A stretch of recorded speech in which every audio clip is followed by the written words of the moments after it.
Election म्हणजे हा एका लोकशाहीचा उत्सव असतो। तो शांततेच्या मार्गाने पारदर्शकपणे व्हावा असा सगळ्यांचाच प्रयत्न असतो। मी इलेक्शन कमिशन, पोलीस यंत्रणा या सगळ्यांचे आभार मानते की त्यांनी खूप तयारी याची केलेली आहे आणि दिवसभरात ते शांततेच्या मार्गाने व्हावं एवढीच विनंती करते आणि प्रत्येक मतदाराला विनंती करते की त्यांनी जरूर मतदान करावं। आता 23 तारखेला कळेल ना। एक मिनिट, 5 प्रश्न मला काल भारतीय जनता पक्षाने केलेत। 5 पहिला उत्तर देते।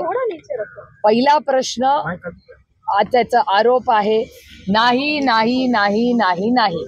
माझा एक तर ती ऑडिओ क्लिप मध्ये माझा आवाज नाही, कोणी चेक करावं। एक दुसरा, माझा या कुठल्याही संबंधात नाही आणि